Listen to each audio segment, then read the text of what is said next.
Hello and welcome to SPMIS Academy. Today we'll analyze important newspaper articles of 12th January 2023. Please note you can download the PDF version of today's newspaper analysis by clicking the link given in the comment section. This is the list of the topics that we will be covering from today's newspaper. The first article is about National Youth Day. And this topic is important from our syllabus paper 1 essay perspective. It is also important from our syllabus GS paper 4 ethics and integrity point of view. इसमें एक chapter है chapter 5 learnings from the life of great leaders and thinkers. वहाँ पे स्वामी विवेकानंद जी के बारे में अगर कोई सवाल आता है तो इस आर्टिकल में डिस्कस किए हुए आइडियाज़ आपके लिए हेल्पफुल हो सकते हैं. सबसे पहले करंट कॉन्टेक्स्ट समझते हैं. आज का दिन 12 जनवरी हमारे देश में नेशनल यूथ डे की तरह सेलिब्रेट किया जाता है because this is birth anniversary of Swami Vivekananda. Bharat सरकार ने 1984 में फैसला किया कि स्वामी विवेकानंद जी के बर्थ एनिवर्सरी को नेशनल यूथ डे की तरह सेलिब्रेट किया जाएगा इंडिया के अंदर. ऐसी क्या टीचिंग्स थी स्वामी विवेकानंद जी की जो यूथ के लिए बहुत ज़्यादा इंस्पिरेशनल थी, जिस कारण से बाद में सरकार ने उनके बर्थडे को नेशनल यूथ डे डिक्लेयर कर दिया, वो देखते हैं. So Swami Vivekanand ji is considered to be one of the greatest source of inspiration for youth in our country. तो उनकी क्या क्या टीचिंग्स थी फॉर यूथ वो देखते हैं. तो सबसे इम्पॉर्टेंट बात जो सिविल सर्विसेज एस्पिरेंट्स के लिए भी बहुत ही इंस्पिरेशनल हो सकता है वो है रिलेंटलेस एफर्ट्स टुवार्ड्स गोल. जब तक आपको आपका लक्ष्य मिल नहीं जाता है तब तक आपको रुकना नहीं है, कोशिश करते रहना है. तो he said arise, awake and stop not till the goal is achieved. उसके अलावा he also taught about the ideas of religious tolerance. तो वर्ल्ड पार्लियामेंट ऑफ रिलीजन 1893 में शिकागो में हुआ था, जिसके बाद से स्वामी विवेकानंद जी बहुत ज़्यादा फेमस हुए, पॉपुलर भी हुए. उसके बारे में मैं अगले स्लाइड में बताऊंगा. लेकिन स्वामी विवेकानंद जी ने वर्ल्ड पार्लियामेंट ऑफ रिलीजन में जो आइडियाज़ दिए थे वो यही थे, रिलीजियस टॉलरेंस. उनके हिसाब से सारे रिलीजन सही बातें बताते हैं, उनके बताने का तरीका अलग है. So every religion in the world is like a river that ultimately merge into the ocean which is God. तो सारे जो धर्म हैं वो अल्टीमेटली हमें भगवान के रास्ते पे या किसी हायर एंटिटी के रास्ते पे लेकर के जाते हैं, चाहे उनका तरीका कुछ अलग हो. So with this idea he try to promote the idea of universal tolerance. हर एक धर्म के लिए हमारे मन में एक रिस्पेक्ट होना चाहिए. We should not be comparing religions की हमारा अच्छा है आपका ख़राब है and vice versa. So this teaching is significant for youth in this highly polarised global world order. आज के डेट में अगर आप देखें तो religion has become one of the major source behind conflict amongst societies और वर्ल्ड कंट्रीज़. तो वैसे हालत में ये रिलीजियस टीचिंग बहुत ही मीनिंगफुल हो सकती है. He also taught about the idea of balanced life. स्वामी विवेकानंद जी के हिसाब से प्रॉब्लम क्या है कि कुछ लोग बहुत ज़्यादा मटेरियल वर्ल्ड में जीते हैं, उनको हर चीज़ों की फिजिकल एस्पेक्ट बस दिखती है. कंज्यूमरिज्म, कितना पैसा कमा ले, क्या घर गाड़ी खरीद ले, कितना और से ज़्यादा पैसे एक्यूमुलेट कर ले, मटेरियल वेल्थ एक्यूमुलेट कर ले.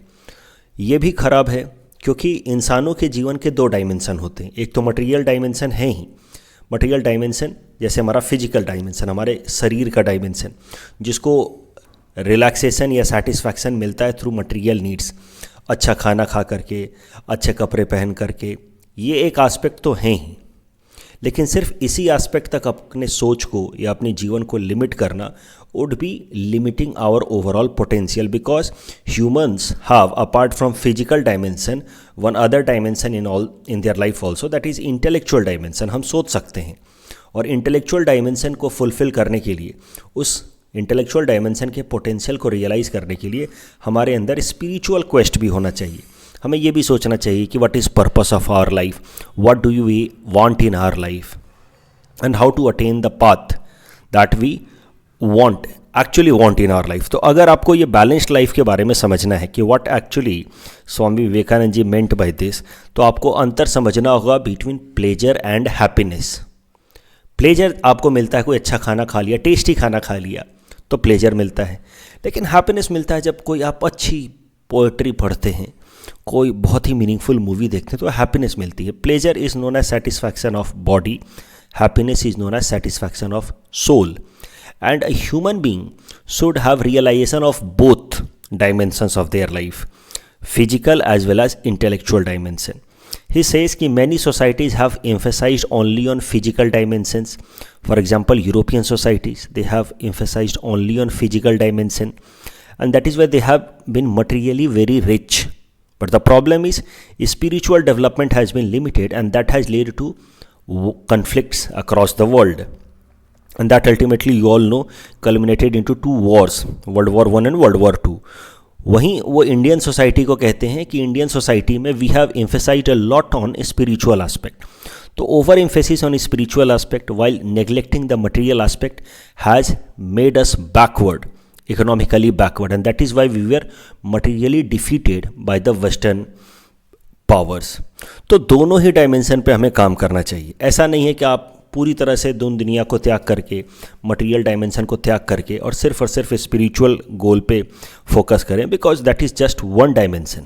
Yes, of course important, but one dimension. तो one should also try to eat good, live good, leave, have to follow some sort of pleasure also. Pleasure में भी कोई बुराई नहीं है, but to certain extent. At the same time one should not just limit to the material dimension, but also look towards the spiritual or intellectual dimension. तो चौथी important teaching थी, that was the idea of self believe. तो देखिए, स्वामी विवेकानंद जी वैसे तो directly Indian freedom movement का participant नहीं थे. He never directly participated into political movements, but उनके आइडियाज़ थे about self belief. One should always trust in their own system, own culture, own history. और हमें हमेशा अपने रूट्स पे भरोसा होना चाहिए. हमें दूसरों को कॉपी पेस्ट नहीं करना चाहिए लाइक मंकीज़. ऐसा स्वामी विवेकानंद जी का मानना था. तो इस कारण से इंडिया के जो फ्रीडम फाइटर्स थे, जो यूथ रिवॉल्यूशनरीज थे, they got a lot of inspiration. क्योंकि ब्रिटिशर्स हमारे ऊपर एक मेंटल इंस्लेवमेंट इम्पोज कर रहे थे. वो हमें फील कराना चाहते थे कि हमारा कल्चर ही ख़राब है, बैकवर्ड है, रेग्रेसिव है, आउटडेटेड है, और इसे हमें गिव अप कर देना चाहिए. हमारे हिस्टोरिकल रूट्स जो हैं उनको हमें गिव अप कर देना चाहिए, and we should adopt the British way of life, because that is more refined, sophisticated and developed one. तो ब्रिटिशर्स हमारा सेल्फ बिलीफ तोड़ रहे थे. और वैसे टाइम में स्वामी विवेकानंद जी ने अपने रूट्स, अपने कल्चर की इंपॉर्टेंस को बता करके ये बात हाईलाइट करने की कोशिश की कि one should always trust in their own system rather than copying the west blindly. और इस कारण से आप कह सकते हैं कि स्वामी विवेकानंद जी ने पॉलिटिकल मूवमेंट्स में अगेंस्ट ब्रिटिशर्स कभी भी बहुत एक्टिवली सीधा सीधा पार्टिसिपेट नहीं किया. बट स्वामी विवेकानंद जी के जो आइडियाज़ थे, they became soul, heart and soul of Indian national movement. Swami Vivekananda ji का एक मैसेज है यूथ की तरफ. आप कभी भी स्वामी विवेकानंद जी के ऊपर कभी कोई आंसर लिख रहे हो तो आप इस कोट के साथ अपने आंसर को कंक्लूड कर सकते हैं. He says, you youth to have muscles of iron, nerves of steel and minds like thunder bolt. Then only we realize the dream of making Bharat a vishwa guru once again. अब जैसा कि मैंने आपको बताया था, पार्लियामेंट ऑफ वर्ल्ड रिलीजन्स जो 1893 में हुई थी शिकागो के अंदर, जहाँ के बाद स्वामी विवेकानंद जी पूरे दुनिया भर में फेमस हुए, उसके बारे में ज़रा देखते हैं. तो वर्ल्ड पार्लियामेंट ऑफ रिलीजन्स 1893 में कराई गई पहली बार. तब से लेकर के 5 बार और वर्ल्ड पार्लियामेंट ऑफ रिलीजन कराई गई है. मतलब दुनिया में अभी तक 6 बार वर्ल्ड पार्लियामेंट ऑफ रिलीजन हो चुके हैं. ये जो पहला वर्ल्ड पार्लियामेंट रिलीजन था, that was held in Chicago. और इसके जो मैनेजमेंट कमिटी थी, they invited people from different communities to represent their religion, their community. तो अलग अलग कम्युनिटी के लोगों को बुलाया गया था, एक्सपर्ट्स को बुलाया गया था अपने अपने धर्म के बारे में बताने के लिए. जैसे जैन धर्म से Virchand Gandhi, Buddhist preacher Anagarika Dharmapala. Swami Vivekananda ji represented Hinduism, and he was first to speak on World Parliament of Religion, and he spoke on 11 September 1893. Christianity was represented by G. Bonnet Maury, and Islam was represented by Muhammad Alexander Russell Webb. अगर यहाँ पे आप देखें world parliament of religion में जो स्वामी विवेकानंद जी ने बातें कही हैं, उसका थीम यही है कि world should believe in coexistence world should believe in religious tolerance, we should not try to compare different religions and try to find out which is better.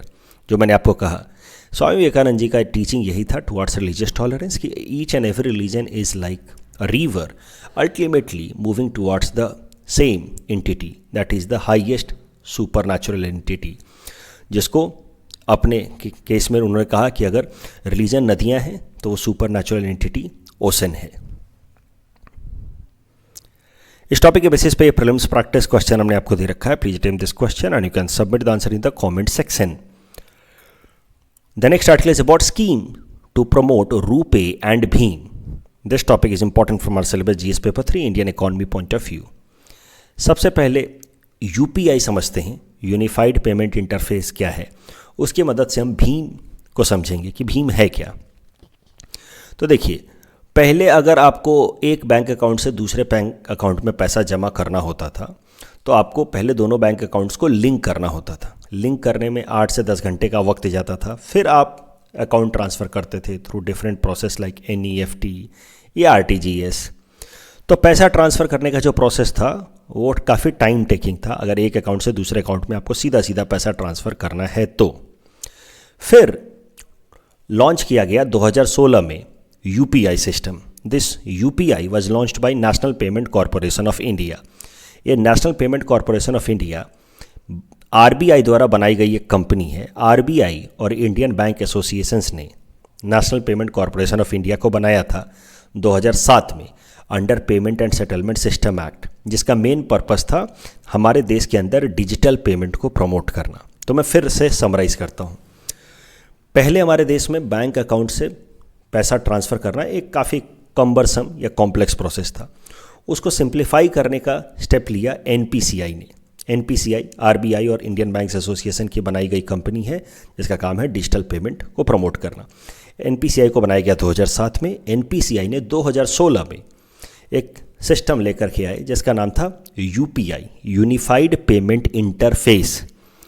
UPI आप समझ सकते हैं कि एक ऐसा सिस्टम है, सॉफ्टवेयर है जो एक अकाउंट से दूसरे अकाउंट में पैसा इंस्टेंटली ट्रांसफ़र करने में मदद करता है। उसमें कोई ज़्यादा टाइम लैग नहीं होता है। तो यूपीआई आप फीचर फ़ोन से भी कर सकते हैं, स्मार्टफोन से भी कर सकते हैं। तो ये एक कन्फ्यूजन रहता है लोगों को लगता है कि यूपीआई सिर्फ स्मार्टफोन से हो सकता है, लेकिन नहीं, यूपीआई फीचर फ़ोन से भी हो सकता है और यूपीआई ऑनलाइन ऑफलाइन दोनों ही हो सकता है। अभी यूपीआई वाला जो कॉन्सेप्ट है या यूपीआई का जो सिस्टम है, that is used by many fintech companies in order to provide this financial service of transferring money from one account to another account instantly। हाँ, एक लिमिटेशन है, 50,000 तक ही होता है एक बार में, लेकिन कई सारी कंपनियां जैसे फ़ोनपे, पेटीएम, गूगल पे, अमेजन पे ये कॉन्सेप्ट इस्तेमाल कर रही हैं यूपीआई का, जिसकी मदद से एक अकाउंट से दूसरे अकाउंट में पैसा सीधा सीधा ट्रांसफ़र हो सकता है। बाद में भारत सरकार ने भी एक इसी तरीके का प्लेटफॉर्म लॉन्च किया जिसका नाम था भीम, जो हमें यूपीआई सर्विसेज प्रोवाइड कराता है in order to transfer money from one account to another account. तो ये तो बात हो गई यूपीआई की। अब एक बार जरा देखते हैं रुपे कार्ड के बारे में। सारी चीज़ों को मैं अंत में जोड़ूंगा। अभी मैं डिसजॉइंटेड तरीके से एक बार यूपीआई के बारे में बताया मैंने, अब रुपे कार्ड के बारे में जरा देखते हैं। तो हमारे देश के अंदर जो कार्ड सर्विसेज प्रोवाइड करने की कंपनियां थीं, जैसे कार्ड, क्रेडिट कार्ड और डेबिट कार्ड सर्विसेज प्रोवाइड करने वाली जो कंपनियां थीं वो विदेशी कंपनियां थीं। मास्टर कार्ड या Visa card, they are foreign companies.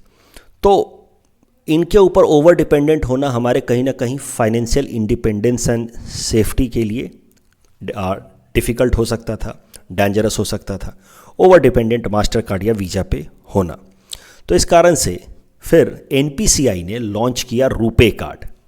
अब देखते होंगे आजकल रुपे कार्ड, ये डोमेस्टिक कार्ड स्कीम है that was launched by NPCI and it was created to fulfil RBI's dream to have a domestic multilateral payment card system in India. तो RuPay can be considered now as a competitor of Visa and master card in electronic payments. RuPay का फ़ायदा क्या है? चूँकि ये देश की company है तो लोअर कॉस्ट एंड अफोर्डेबिलिटी है रुपे में। कस्टमाइज्ड प्रोडक्ट ऑफरिंग है रुपे की, मतलब हमारे देश की ज़रूरतों के हिसाब से वो सर्विसेज प्रोवाइड करता है, प्रोडक्ट प्रोवाइड करता है, financial product. Protection of information related to Indian consumers, क्योंकि वीज़ा या मास्टर कार्ड में हमेशा एक डर रहता था कि इंडियन कंज्यूमर्स या इंडियन जो कार्ड यूजर्स हैं उनके कहीं डेटा ना चुरा लिए जाएं।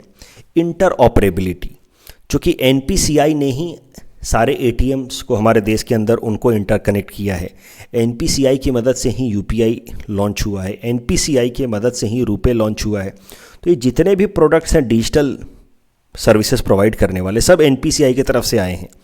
तो कहीं ना कहीं एनपीसीआई ने जब रुपे लॉन्च किया है, एनपीसीआई का यूपीआई है, एनपीसीआई ने सारे एटीएम्स को इंटरकनेक्ट किया है, तो एक इंटर ऑपरेबिलिटी इन सारे सिस्टम्स में आती है। क्योंकि सबको लॉन्च करने वाली एजेंसी एक ही है, तो सारे सिस्टम्स आपस में सीमलेस तरीके से इंटरकनेक्ट हो सकते हैं। That is another benefit of having RuPay debit और credit card launched by NPCI.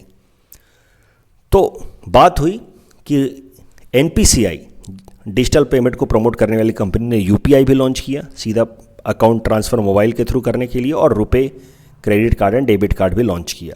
अब तीसरा एक डिसजॉइंटेड तरीके से कॉन्सेप्ट सीखिए, फिर सबको एक साथ जोड़ेंगे। तीसरा कॉन्सेप्ट है मर्चेंट डिस्काउंट रेट का। मर्चेंट डिस्काउंट रेट को इस इमेज की मदद से समझिए। मान लीजिए कि आप पेट्रोल पंप पे गए और आपने 100 रुपये का पेट्रोल भराया अपनी गाड़ी में, तो आपने 100 रुपये का स्वाइप किया। 100 रुपये का जब आप स्वाइप करोगे तो ये जो पेट्रोल पंप वाला जो मर्चेंट है वो आपके सामने इस तरह का पीओएस मशीन लेकर के आएगा, पॉइंट ऑफ सेल मशीन लेकर के आएगा। उस पर आप अपना कार्ड स्वाइप करोगे। आपने 100 रुपये पे किए, लेकिन 100 का 100 रुपया इस पेट्रोल पंप वाले डीलर को नहीं मिलेगा या मर्चेंट को नहीं मिलेगा। हो सकता है इसमें से इसको 99 रुपीज़ इसको मिले, 1 रुपया कट कर लिया जाएगा, जिसको कहा जाता है मर्चेंट डिस्काउंट रेट। ये जो 1 रुपया कट किया गया है, that is for the digital service that has been provided in order to make this payment. ये 1 रुपया जो कट किया जा रहा है वो फिर कार्ड देने वाले बैंक, हो सकता है एसबीआई का कार्ड है तो कार्ड इशू करने वाली बैंक, पेमेंट नेटवर्क प्रोवाइड करने वाली जो कंपनी है जैसे मास्टर कार्ड, वीजा या रुपे कार्ड, उसको, और बैंक जिसने पीओएस मशीन प्रोवाइड किया है, उन तीनों के बीच में बटेगा। एक बार इस इमेज की मदद से भी समझिए। यह आदमी पे कर रहा है, तो जो पेमेंट ले रहे हैं वो है मर्चेंट, जो पेमेंट दे रहा है वो है कस्टमर। ये जो कार्ड है, इस कार्ड में 3 लोग हैं। एक है बैंक जिसने ये सर्विस प्रोवाइड किया है, दूसरा है जिसका ये कार्ड है, जिस कंपनी का ये कार्ड है, वीजा, मास्टर कार्ड, और तीसरा ये जो पॉइंट ऑफ सेल मशीन जिस बैंक ने प्रोवाइड किया है। तो जितना भी आप पेमेंट करेंगे, 100 रुपये का आप पेमेंट किया, तो हो सकता है 99 रुपीज़ इस सर्विस प्रोवाइडर को जाए, 1 रुपया मर्चेंट डिस्काउंट रेट के तौर पे काट लिया जाए, और वो 1 रुपया इन तीनों के बीच में, कार्ड प्रोवाइड करने वाले बैंक, कार्ड प्रोवाइड करने वाली कंपनी और पॉइंट ऑफ सेल प्रोवाइड करने वाले बैंक के बीच में बट जाएगा। उसे वो कहते हैं मर्चेंट डिस्काउंट रेट। तो मर्चेंट डिस्काउंट रेट कटता था, और मर्चेंट डिस्काउंट रेट लगता है डीलर के जेब से, राइट? मतलब आपको मर्चेंट डिस्काउंट रेट पेमेंट नहीं करना है। The bank merchant discount deal does not allow the retailer here the petrol pump owner to pass the MDR charges to the buyer. जो एमडीआर का, मर्चेंट डिस्काउंट रेट का जो charges है वो इस डीलर को ही बियर करना है। So in this case this service provider has to bear the charges of merchant discount rate. तो मर्चेंट डिस्काउंट रेट के कारण होता क्या था कि बहुत सारे जो इस तरह के सर्विस प्रोवाइडर्स थे और वो लोग इस तरह का payment point of sale machine इस्तेमाल नहीं करना चाह रहे थे, क्योंकि मर्चेंट डिस्काउंट रेट लग रहा है, जेब से खर्च लग रहा है इस सिस्टम को यूज करने में। तो भारत सरकार ने क्या किया, यूपीआई और रुपे कार्ड के इस्तेमाल को प्रमोट करने के लिए इन दोनों पे मर्चेंट डिस्काउंट रेट को माफ़ कर दिया। अगर आप अब यूपीआई का इस्तेमाल करते हैं, खासकर भीम के थ्रू या किसी भी तरीके से यूपीआई का इस्तेमाल करते हैं, तो मर्चेंट डिस्काउंट रेट माफ़ कर दिया सरकार ने। उसके अलावा अगर आप रुपे डेबिट कार्ड या क्रेडिट कार्ड इस्तेमाल करते हैं पेमेंट के लिए, तो उसमें मर्चेंट डिस्काउंट रेट नहीं पे कर रहा है। तो अब अगर इस डीलर को 99 रुपीज़ पे करना है पेट्रोल के लिए, तो आप 99 रुपीज़ ही कटेगा, 100 नहीं कटेगा। तो इस तरीके से यूपीआई और रुपे डेबिट कार्ड का इस्तेमाल को प्रमोट करने के लिए भारत सरकार ने इन पे मर्चेंट डिस्काउंट रेट को माफ़ कर दिया।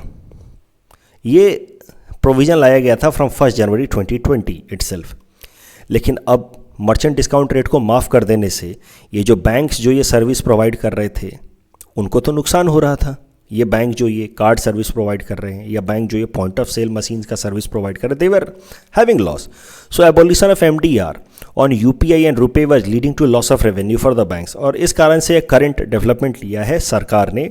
अब 2600 करोड़ का एक नया इनिशिएटिव अनाउंस किया गया है। In this 2600 crore initiative, the RuPay card और यूपीआई सर्विस प्रोवाइड करने वाले जो बैंक्स हैं उनको ये 2600 करोड़ का कैपिटल फंड हेल्प के तौर पे दिया जाएगा, ताकि उनका जो एमडीआर एग्जेम्प्ट करने के कारण जो लॉस हुआ है उसको मेकअप किया जा सके। So abolition of MDR on UPI and RuPay was leading to loss of revenue. Now government has brought this 2600 crore initiative to compensate the banks for this loss. इस टॉपिक के बेसिस पे यूपीएससी ने 2018 में ये प्रीलिम्स में सवाल पूछा था। Please attempt this question and you can submit the answer in the comment section. The next article is about very short range air defense missile system. This topic is important from our syllabus GS paper 3 science and technology point of view from defense system. Short में इसको कहते हैं VSHORAD, full form इसका very short range air defence system. ये जो VSHORAD missile system है ये man portable air defence system है, यानी कि ऐसे कंधे पे रख करके ऐसे हवा में फायरिंग की जा सकती है। Man portable air defence system है।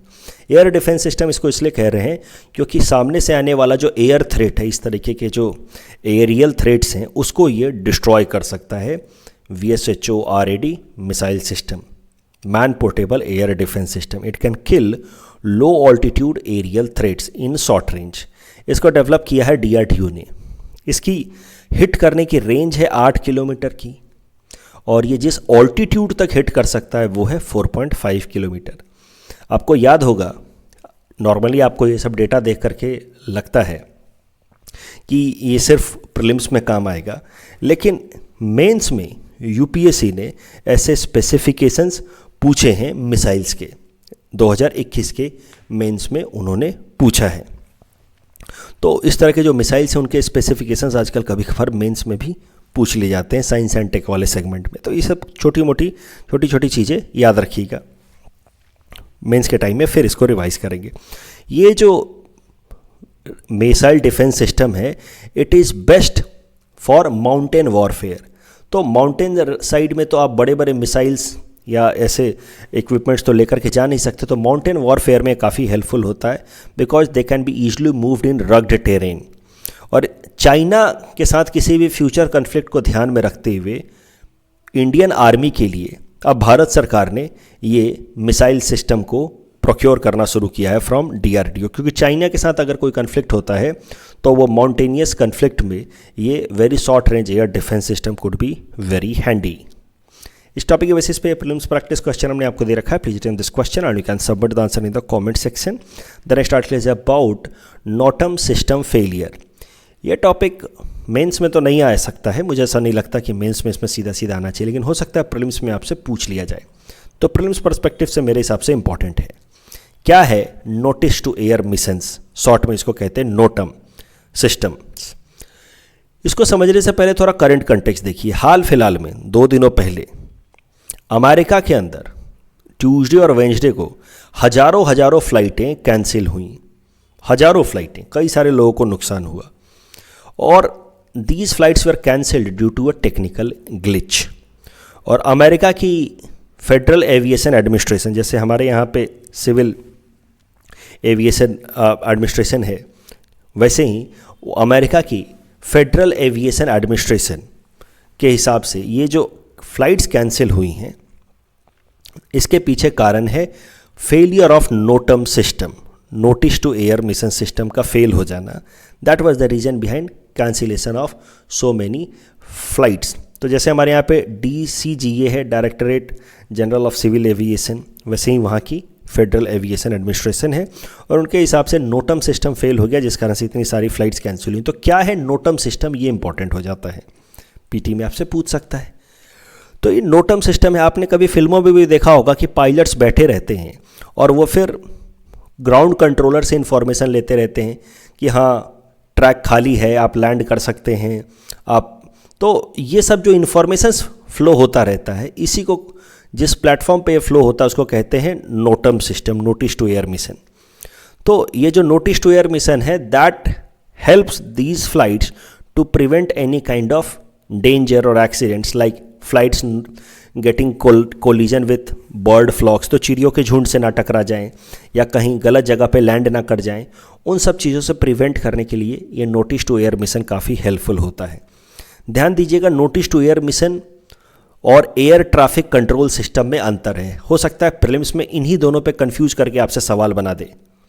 नोटिस टू एयर मिशन जो है वो आपको इस तरह की इन्फॉर्मेशन देता है कि सामने कोई चिड़िया तो नहीं है, कोई पैराग्लाइडिंग तो नहीं कर रहा, रनवे खाली तो है लैंड करने के लिए, कहीं वहाँ पे बारिश के कारण स्लिपरी स्लोप तो नहीं है। ये सब चीज़ें नोटिस टू एयर मिशन में होता है। जबकि एयर ट्रैफिक कंट्रोल सिस्टम सिर्फ और सिर्फ आपको ये बताता है कि कितनी प्लेन्स आपके आसपास में उड़ रहे हैं और उन प्लेन से आपको कितना डिस्टेंस बना करके रखना है फॉर सेफ डिस्टेंस। तो प्लेन्स के बीच में कितना अंतर है वो एयर ट्रैफिक कंट्रोल सिस्टम बताता है। लेकिन किसी एक पर्टिकुलर प्लेन के रास्ते में क्या क्या है, वो लैंड कब कर सकता है, वो सब नोटम सिस्टम से पता चलता है, जिसके फेल होने के कारण हज़ारों फ्लाइटें कैंसिल हुई हैं यूएस के अंदर। कल जो हमने आपको प्रैक्टिस क्वेश्चन दिया था उसका आंसर देख लेते हैं। डेलीगेटेड लेजिस्लेशन को चेक करना कि इसको ठीक तरीके से, रीजनेबल तरीके से इस्तेमाल किया जा रहा है कि नहीं किया जा रहा है, इसका ये जिम्मेदारी सुप्रीम कोर्ट की है। बायोडाइवर्सिटी हॉटस्पॉट से रिलेटेड दोनों स्टेटमेंट्स सही हैं। That's all from our side for today. Thanks for watching.